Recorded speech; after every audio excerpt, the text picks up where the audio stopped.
Welcome to the Vocation of the Business Leader podcast. I'm Greg Baustert. Here we explore how Catholic leaders let Christ and the teachings of the church he founded guide their work, integrating faith in business. Each episode offers inspiring stories to help you live an undivided life. Let's meet our guest, David Cusimano, Principal of Emerge Dynamics and Vocaris Advisors. Welcome, David. Greg, thanks for having me. Happy to be here. Hey, will you tell us a little bit about yourself? Sure. I've got a few things going on, right? So when you ask me that, I think about where should I start. I have been running for the last several years a group that focuses on helping lower middle market companies flourish. And so we essentially anything that can help a lower middle market company go from where they are to where they could become the best versions of themselves, right? That's what we do, and it becomes a lot of corporate strategy, a lot of finance, financial reporting, process optimization, things like that. And our group will do that often as advisors, and then often we'll partner with companies we work with and invest in them as we go. So that's at this point in this chapter of my life. I guess that's what I'm up to. We can talk about Vocaris as well. I'm about a year into a fantastic organization called Vocaris Advisors. Vocaris meaning you are called, and it's all about working with business owners who see their business as a calling from God. And so yeah, happy to, as we talk, unpack that a bit. I'm joining you from Florida. Got 5 kids, better wife than I deserve, I'm sure. And yeah, as we go on, I'm sure you'll find out plenty more. Absolutely. Sounds blessed. So tell us about your early faith journey. I see that you went to a Jesuit high school. I did, yeah. Sometimes Um, that's good or bad. well, I'd say I got a great education.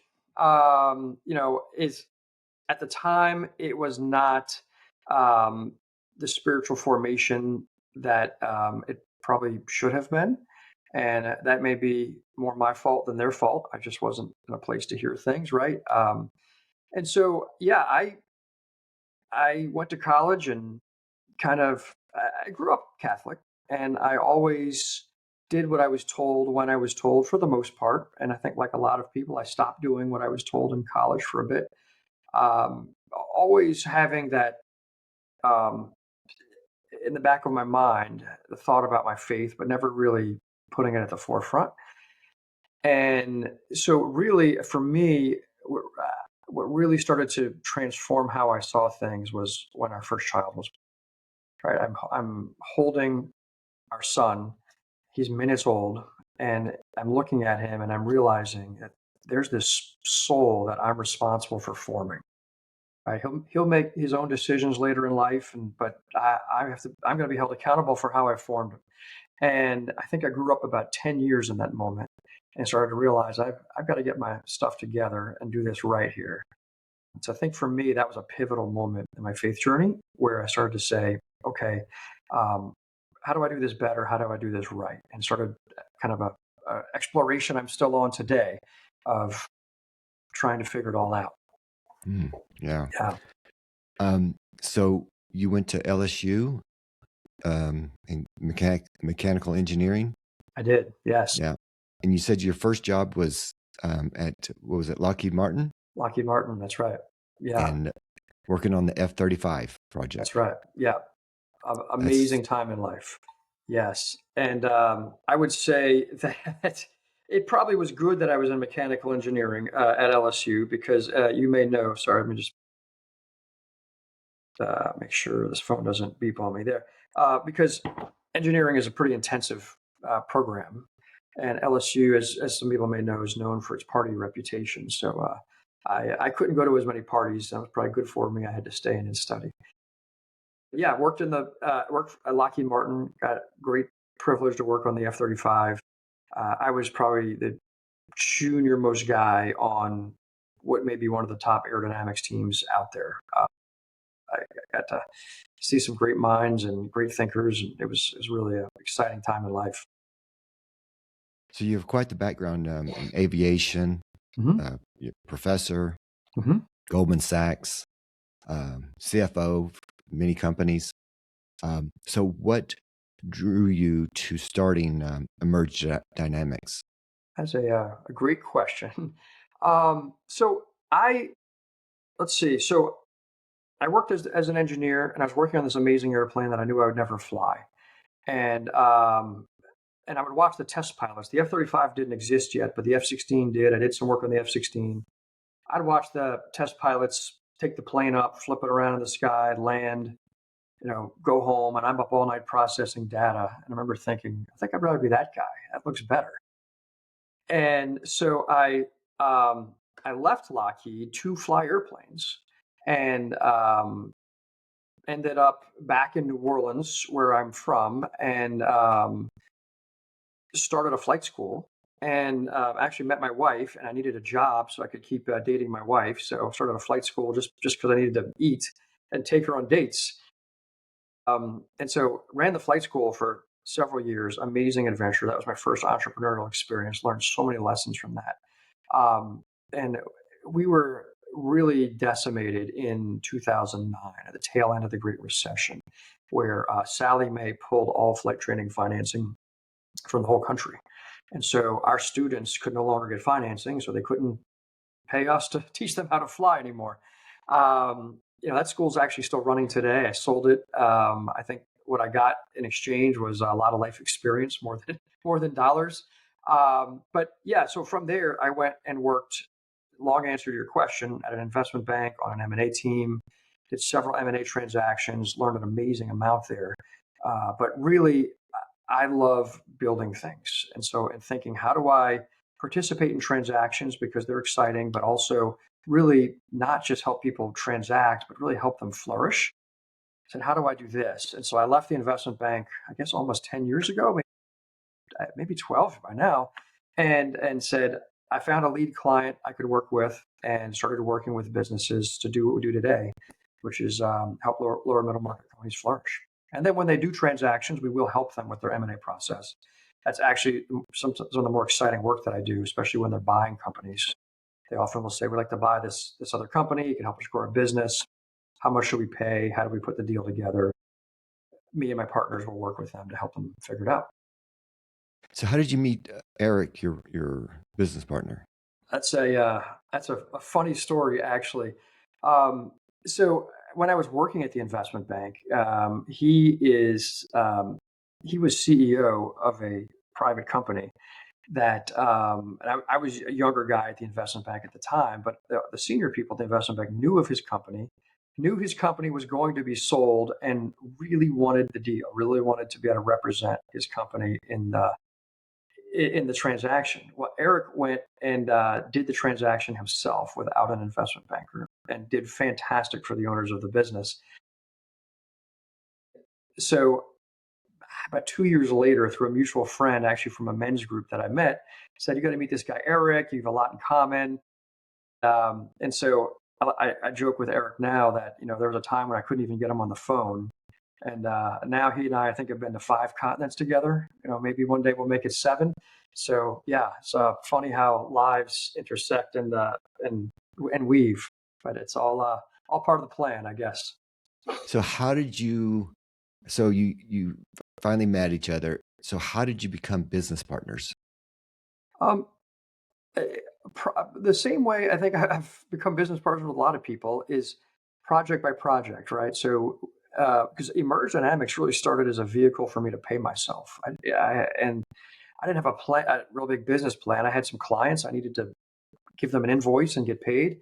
But so I did a project with Eric. I needed some help with something, and we discovered we work really well together. We did another project, worked really well together, and said let's formalize this. So today he's worked with me in Emerge Dynamics for several years, and he's a co-founder with me at Vocaris, along with another partner as well.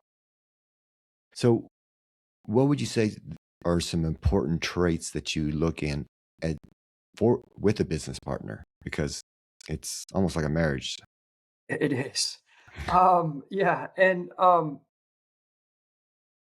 think alignment, and this probably gets into some other topics we can talk about because I think this works with traits you look for in clients Hmm. as well, is really alignment on how you see the world, right? So I believe, and I came to the realization over years that when done well, our business is part of our calling from God. It's not a thing that we just go make money at to put money in the collection basket, but it's part of how we live our vocation. And so Eric believes in that as well, right? And so in talking with that, often we'd work on a project, we'd go have a couple of beers, we'd talk more about life, faith, and goes, hey, you're saying the same things that I think, right? So I think that's super important because I think if you're both aligned at the core, we can have a lot of disagreements. We can disagree on things, and we'll get through them. If you're not aligned at the core as to the purpose of our business, and this is what we try to live internally and what we preach to our clients, right? If we're not aligned on that, almost nothing else matters. It's going to fall apart at some point.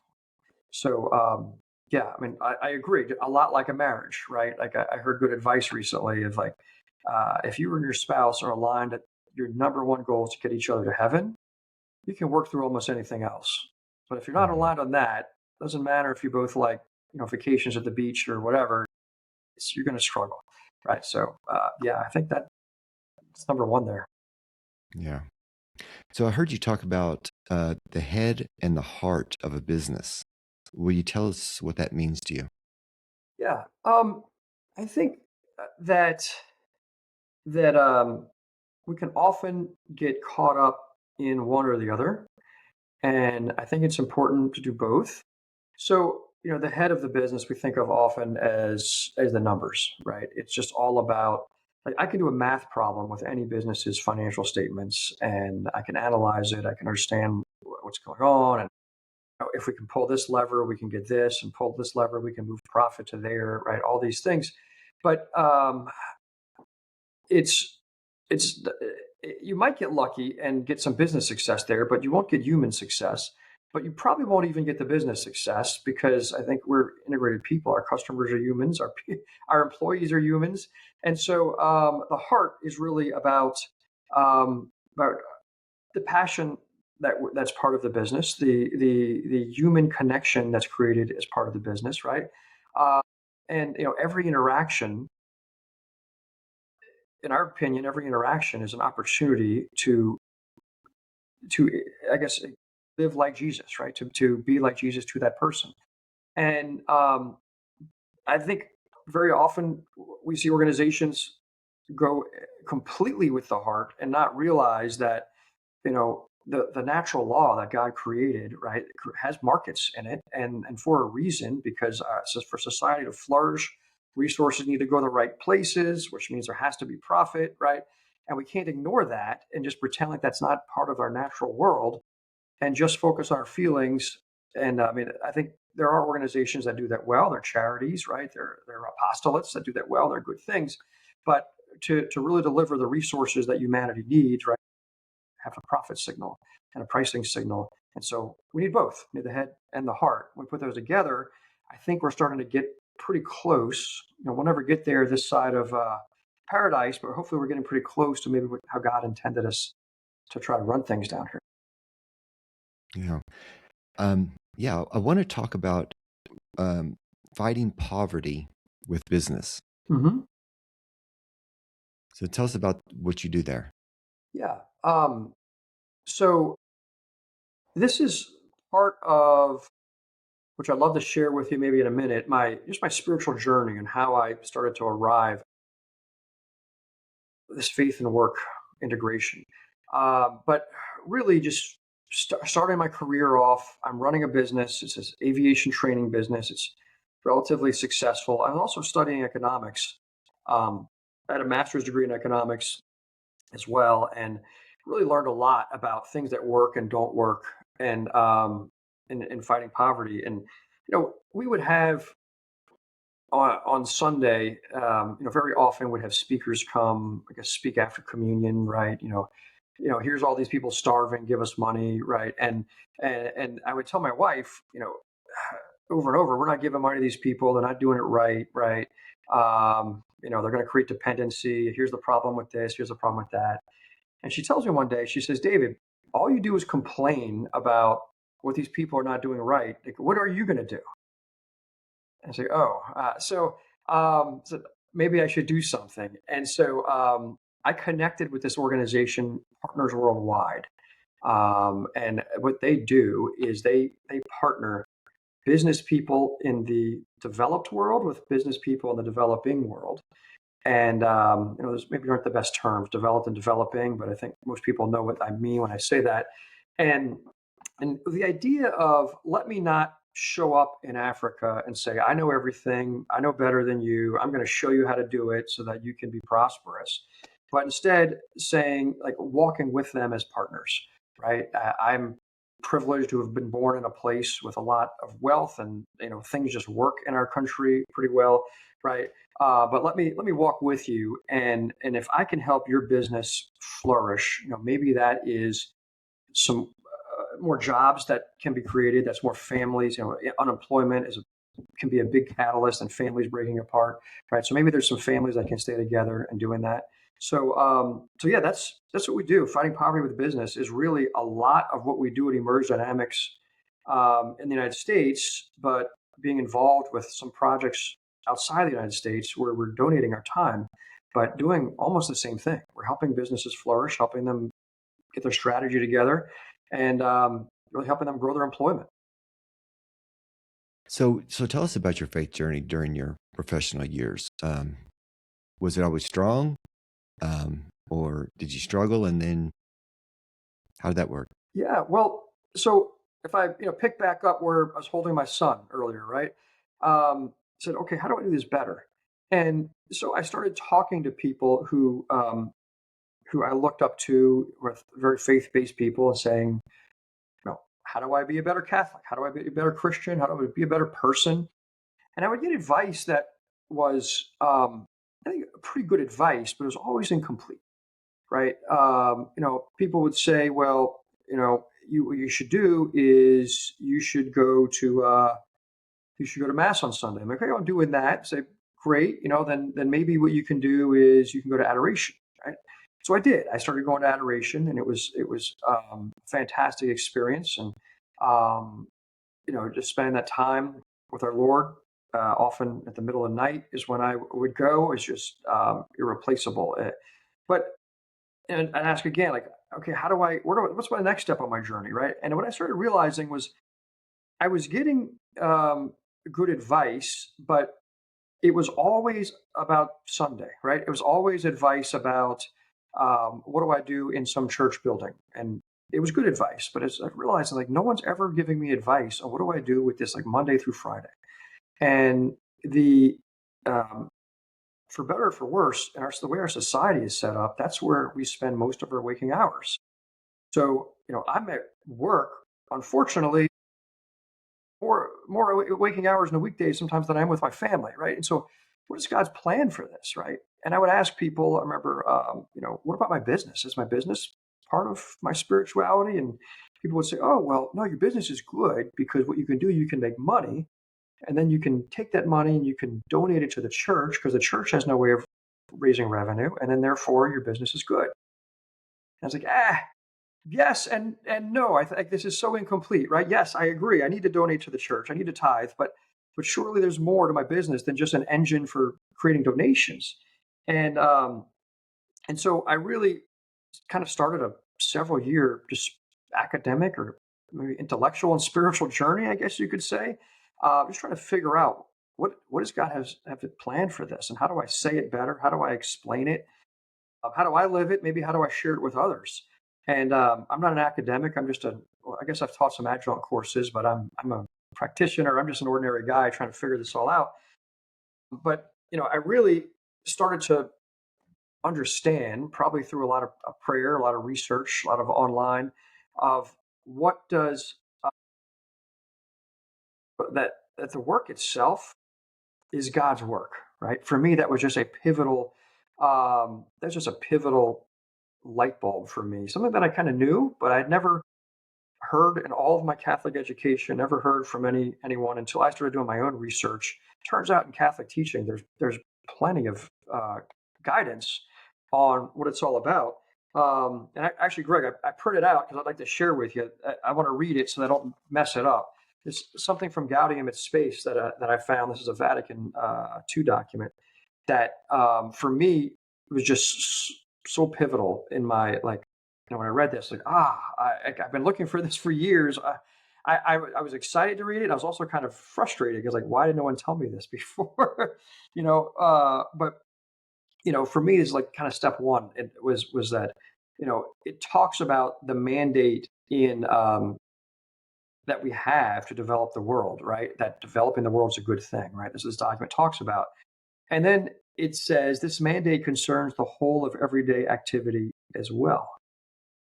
For while providing the substance of life for themselves and their families, men and women are performing their activities in a way which appropriately benefits society. So I was like, aha, right? So okay, so while I'm working, providing substance of my life, I'm also benefiting society. How cool that God set the world up that way, right? But then here's the crux. It says they can justly consider that by their labor, they are unfolding the Creator's work, consulting the advantages of their brother men, and are contributing by their personal industry to the realization and history of the divine plan. And for me, when I read that, it's like, wow, that's what I've been searching for, right? So this idea that I'm not just starting a business, I'm not just closing the books, I'm not just creating a marketing plan, but I'm unfolding the Creator's work, right? That's huge. And I better do this well because I'm taking my place in the history of the divine plan every day when I do this, right? So I need to do it for God. I need to do it with excellence, and I really need to think about what am I actually doing here, right? So for me, that was kind of step one. And I know I've talked with people about this, and they say, David, okay, David, that's great, I get it, but now I'm sitting at my desk on Monday morning. How do I actually do this, right? And I think for me, it starts with that mindset shift, and then thinking about I know my kids are going to get this advice. They're already getting it. They're probably getting it more than they'd like to get. But this idea that hey, when you go out into the workforce, you're not just going to get a job, right? I got advice from people when I was in high school and college, go get a job that pays you well, go get a job that's got great benefits and stability, right? And I think these people are all well mentioned, but the advice was terrible, right? It's no. I tell my kids, pray on what is it that God has called for you to do, and then go do that, and never mind any of these other barriers, right? And trust that it will go well. And so this idea that if I'm going to go I'll just make up an accountant. I'm not an accountant, but if I'm going to go be an accountant, I'm not just an accountant. I'm there to transform an industry, right? I'm there to transform my workplace. I'm there to transform my industry. When I leave this industry, my fingerprint should be on this, and it should be better because I've been there, right? As people should say, wow, that David guy is here and things are better. What does he have? And how do I have more of it? Right. And I feel like we don't do enough of that in our Catholic culture. It's in the Catholic teaching, but I think that's kind of, if we kind of lead into Vocaris in a sec, that's kind of one of the things that we're trying to see if we can transform, right? Is this idea that we're all called to live mission. We don't, if God says go to Africa and be a missionary, I think you should go, but he doesn't say that to most of us, but we're all missionaries, right?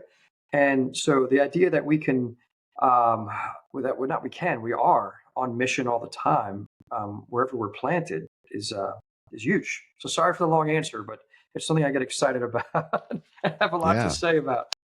Yeah. So when you read that and you had that kind of that revelation, how did you implement that? And was it a struggle? Was there an internal struggle that you were afraid that you're going to get, rejected or misunderstood? Maybe.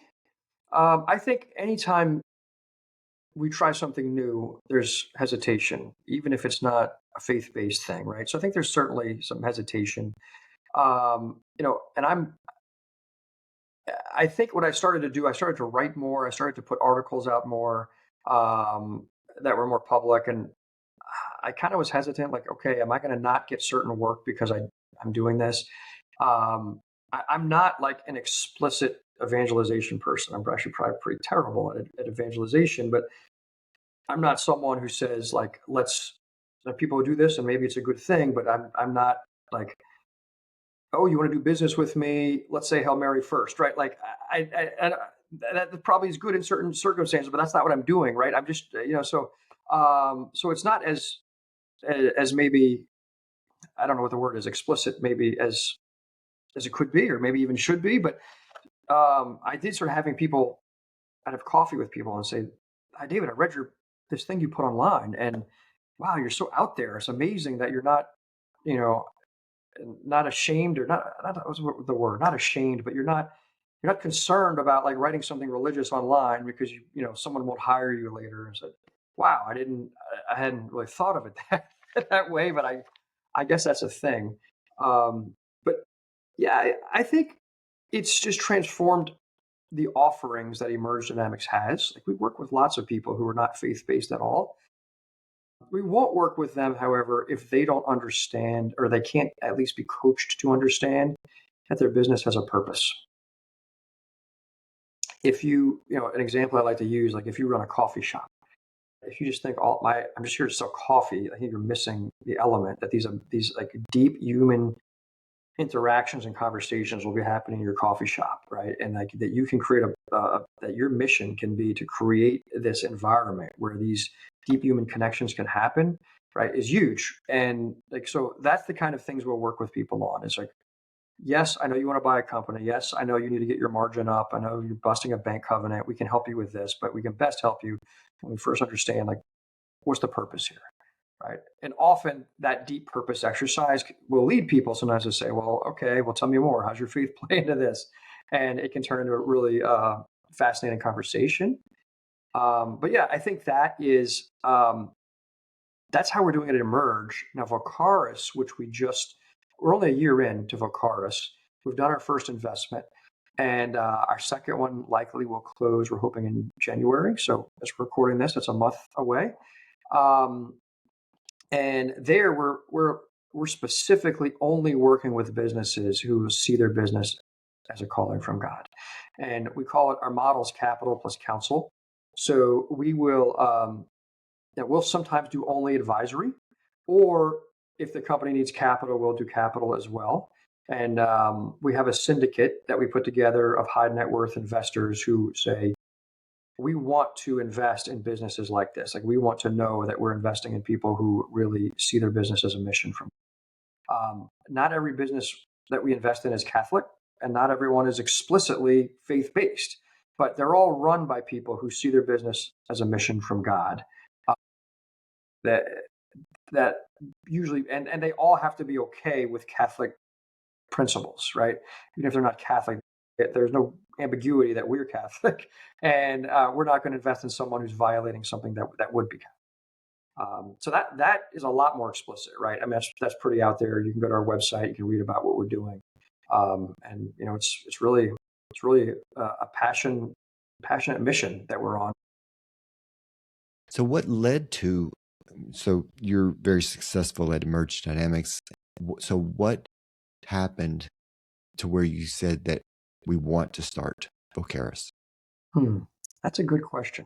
I think we were working with someone who wanted to make a Catholic venture capital group, and that ended up not working out. That person decided he didn't want to go that direction. But in doing that, Eric and I met our partner Jim, who who was working with us on the venture capital project. And when the main guy in that said, "I want to go a different direction," the three of us said, "This is really good work. This is needed in our world. This is needed in our faith. We should do this anyway. We should keep going, right?" So what we've done is we've kind of formed a syndicate model where it's project by project. We'll call upon people and say, "Hey, we've got this one. We're thinking of closing. Do you want to come co-invest with us?" And so that's that. Yeah, I think that was the catalyst. I hadn't really thought of it, but I think that was the catalyst that got this kicked off. Okay.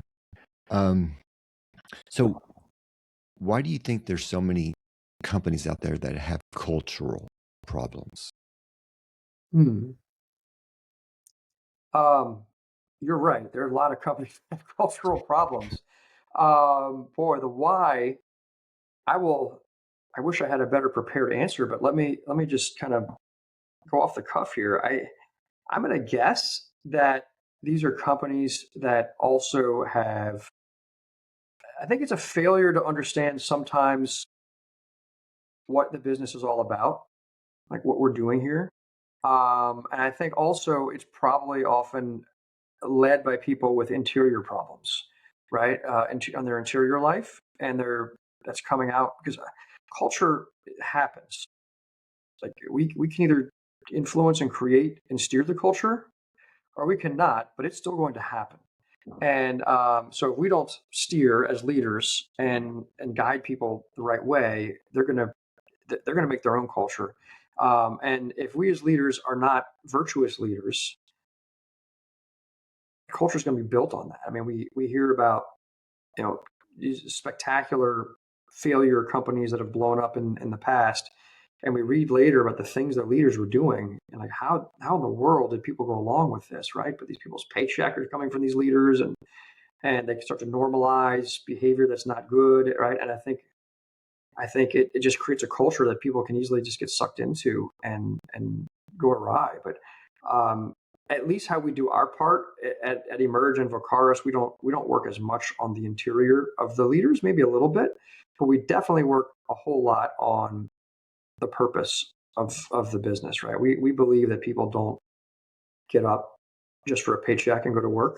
They need that paycheck to pay the bills, but when we create an organization where people get up for a reason other than the paycheck, you know, it just creates an incredibly better experience for everyone, and usually the company ends up being more profitable too, because everyone's just fired up. So the size of companies that you work with are certainly not startups. And so at, at the level of the companies that when you start working with them, what are some of the issues, common issues that you see um, that should be fixed that they're just blind to? Yeah, well, that Greg is a whole episode in itself. But I'll uh, I'll give you a little preview here. We do work with some startups. Startups are very fun, exciting, full of energy. They're usually, though, the things we know how to do don't apply as well, right? Usually, it's a company where there's now 50 employees, right? There's EBITDA, there's banks involved. That's where we can really do a lot better. Um, but you know, often the biggest issues we see are over reliance on an owner.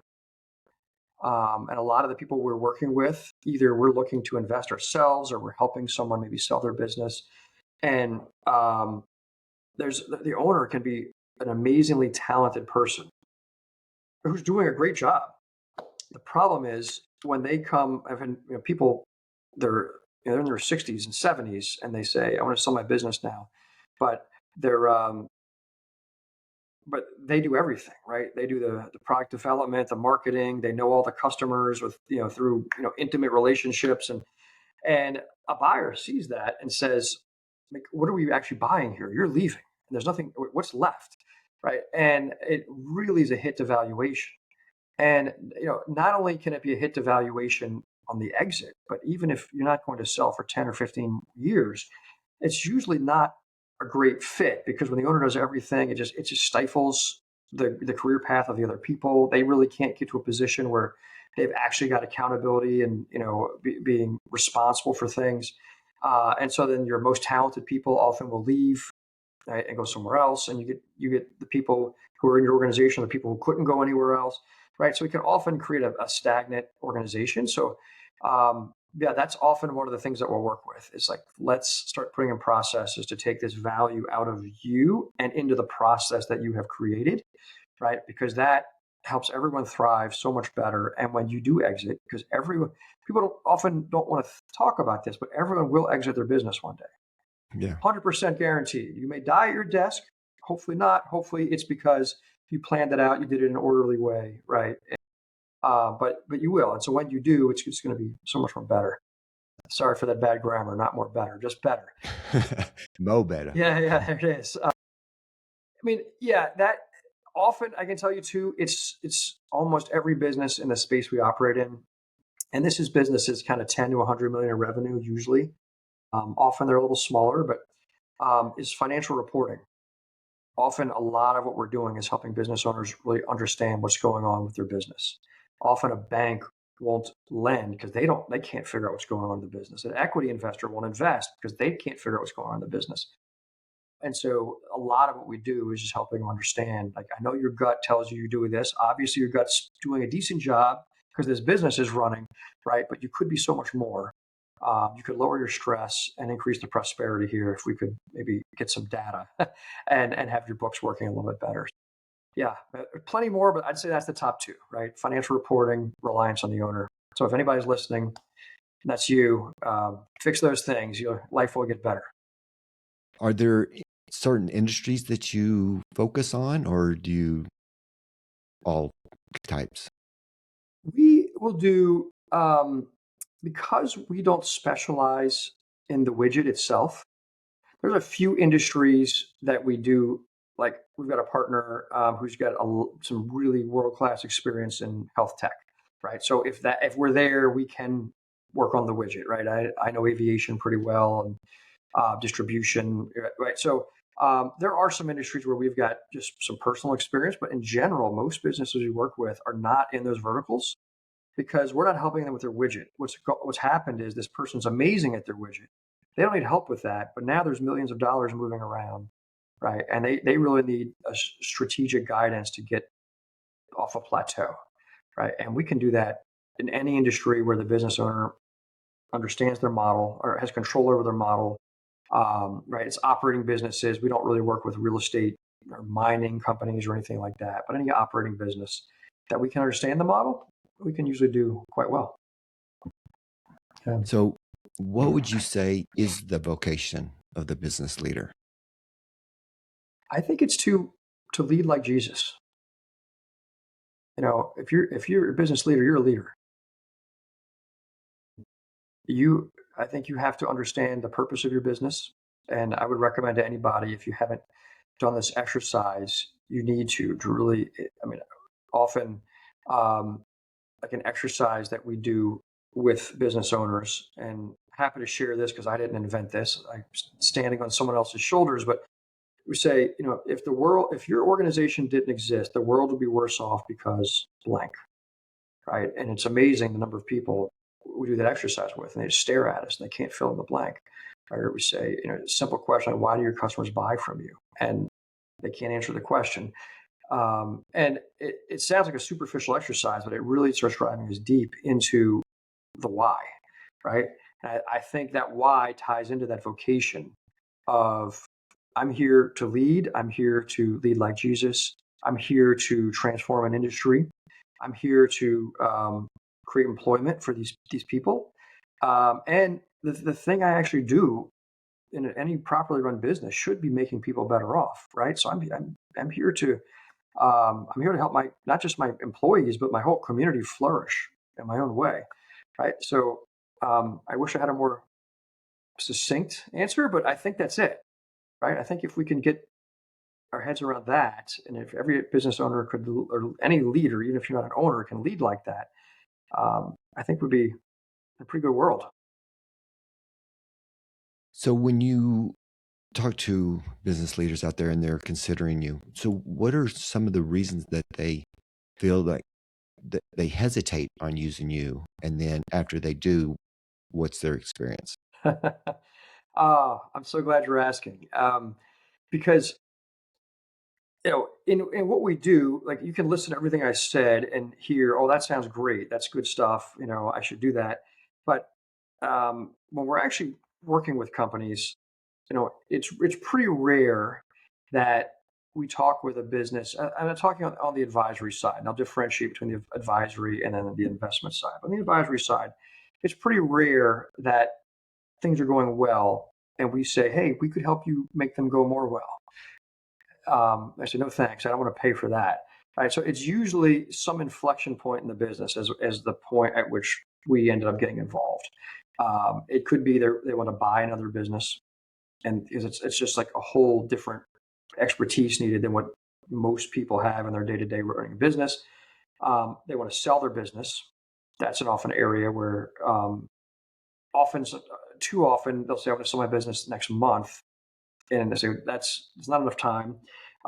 Or there's often something wrong, right? The bank has told them you're busting a covenant. You need to go talk to somebody, right? You need to get stuff straightened out. Suddenly, people are willing to talk at that point. So those are usually kind of our entry points. And then we've got a pretty good track record of doing quite well. Like usually, once we start working with someone, it goes very well. And they say, "Hey, could you help with this? Could you help with this?" Right? And so we've got multiple relationships that are now multiple years, where we've done several things for people as they've had needs along the way.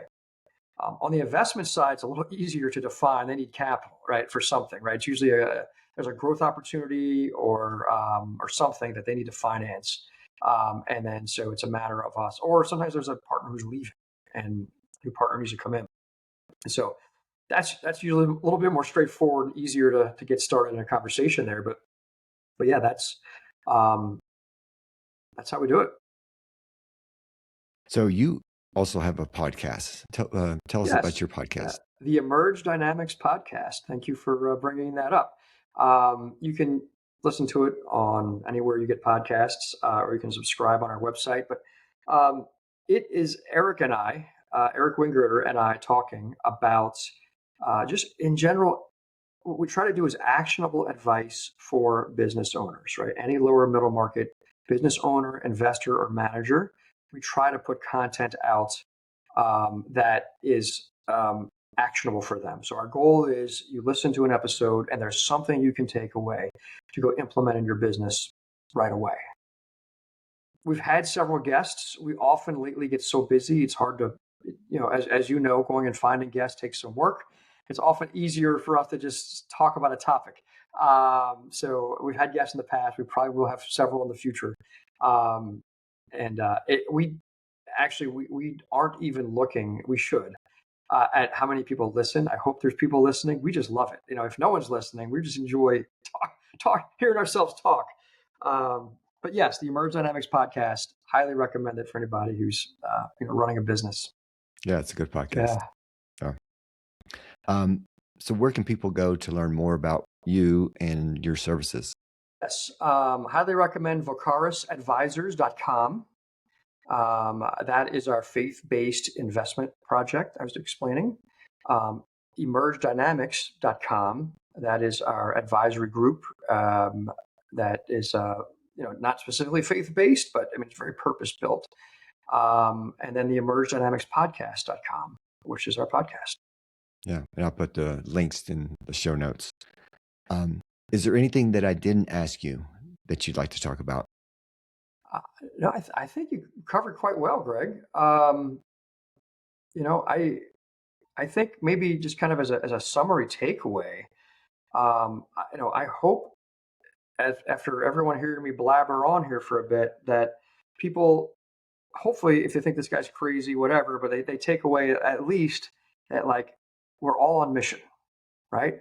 Don't think that your business or your job is just a job. It is not. It is an opportunity. Every interaction, every transaction is an opportunity to be Christ to someone, and to help someone flourish, build the kingdom a little bit more. So I hope, if nothing else, take that away and put to work today. That'd be great.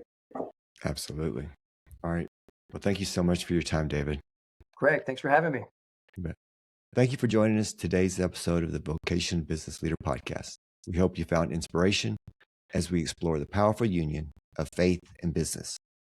If you enjoyed the episode, please subscribe, share it, leave a review. Until next time, God bless.